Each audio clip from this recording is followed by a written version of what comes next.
Laija-Lembi Professor Hairiba Warisigi Ahanba Saruk Miyam the Kuchin Krabagi Matung Anisuba Laija-Lembi Hairiba Warisigi Anisuba Tankak Amuk Miyam da Tamjari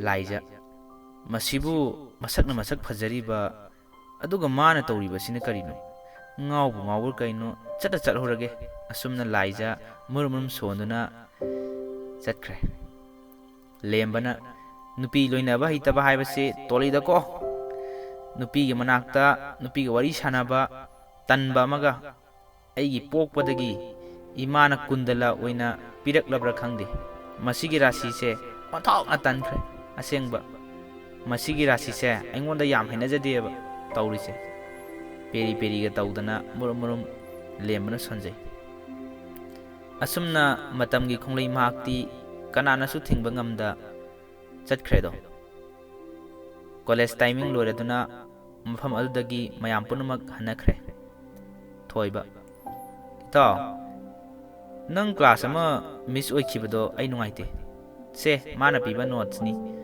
aina silhoba se nang sinjo lembana yare taw mana piba notes to kaya mathong charam doino ai yengdoroge ai adum semjarage imungda thoiba First day day tau assignment pi ko madu wajada berani phagi nate masi khara tawoi ramgani asuk nauriba mahakna professor oinaga lakpase makok phajana lingamgani hai ai wadi ai bo haijo hairaga de aseng balingamgani lembana mana lingdani tau kyam lingam doino se toklasi hostel da leidoni hostel gi kabada awaba ma oidoribani ai seibo Thoiba nanai aina hostel du bok thinjage dana lembana yarani taw ai iheidadi yam senga tamningi aduna ni taw ai ihei tambada kanada gi su mateng lowdribase thoiba itaw nang jidi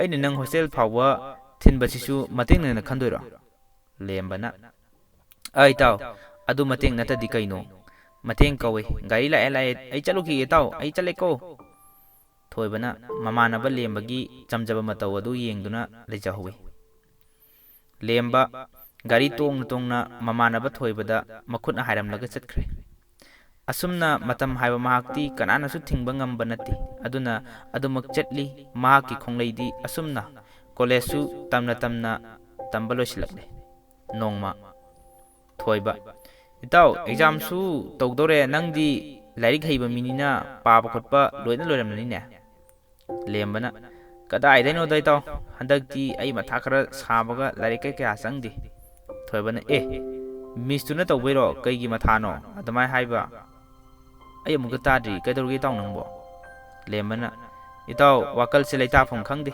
thamoida nungai taba ningamdaba kayana thanduna ise lairibani taw ngalamba lembagi maithong nonggowi mahaki matawgum khangmak baksinki thoiba adu kaidorgi haiba do haidong natruna tawda lembana yumgi sum problem ne taw thoibana hai soibani taw aina kwaidagi ngakpase aina ngasi phawba nangi karigumba amta ai khangde nakhoi baba ma kaidori karmai tawri kaidori habasu amta nangna ingona takte lembana mama ampagi wa hangakpada amukena thamoi soksei masado thoiba kaidorgi taw tumina leirido se hayo kaidorage ba lembana lithoklaroi khandunai taw leikraba isa ithanata wajasanu haiduna leiribagi wani taw ngasi aina leiribase thoiba ado ingonda su wari do khara share tawdana aingonda faudi share tawba yaidane taw na haksuwa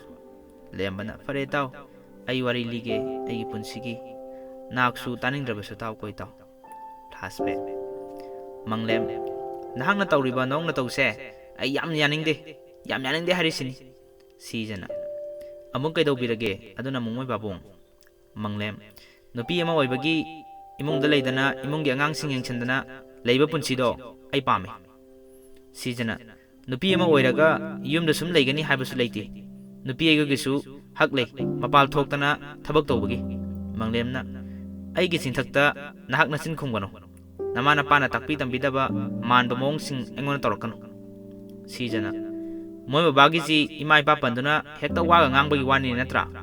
Manglemna gyan taraktrabadi hairakpa tabani. Thengna kadada chatuna naha kari thabak tawribano haibasu engon takti. Sijana aina tawriba se aigi amadi isa isugini. Aina wana laikhrasu aigi isa singdi amata walaloi haiba se aigidi masi aigi wasakni. Manglem nahaki kai watli kai wadali loinamak lei adubu nupina NGO tawribani haiduna business tawribani haiduna koija jatpaga se masi ayam pamde ayam hainadi harisni nupi. Sijana moi baba ai wazu ware pothana ba tawrage moi baba su pothabiro. Asumna mama do thengna yum hanjalakba matamgi chatnabi kaya yawba business makhal tawba misak ama oiduna miyamna khangnabi oirai. Miyamna mahaki maming tabada kinaba misak ama oiraba misak ama haibado oire. Adubu babadi nongmagi mo chanaraktaba haibado oirakle. Tadaba kaya tarakle. Mung manung mahi yamna langba matam oirakle. Ahing athengba mada matamdo ay yam angang oiri. Baba amadi mama kanna ahing athengbada khanare. Sija Fare moi babana yamna dumaina lana khangadaba leiraboidi ai mafam asida leningde. Nahakti kaidau leiri nahakpu kaidau leigeba. Nupi aina talibase isagini masi khangadabani. Manglem khangauda malemgi khutado sijagi maida pa nang khangbra imung se halaman pandabagum nahangna tawribase karigino. Aduk napal kaba lam thoktuna thabak tawre miyam tille haiduna ingonda fawba nahaki wangang kanjau hunduna ngangba natro cheklagumna pairaba natro chekla nahakti chekla oyu nahak. Sijana ai nahaki mafam asida mikop mata ai hak leiroi nak lehoro. Malem mahaki nupigi wahai tabada masado ningamdaba nungaitabana khamtheng. Sija ai chatkigani haujingmak mafam asidagi ai haujingmak chatkigani. Manglem sauna chatko nahak mafam asidagi chatko isa singdi nahak amata pukhiba yaroi mafam asidagi. Sija aigi chane aigi su aigi hak lei aina pubuda kananasu thingba ngamloi thingbagi haksu leite. Lemba chatombi kadai lei hogolo napagi manak khungangi wakhal chenba napagi manakta leiraga nakoi su punamak mangba tare aduna se hogolo chachilao mamagi matung ilao.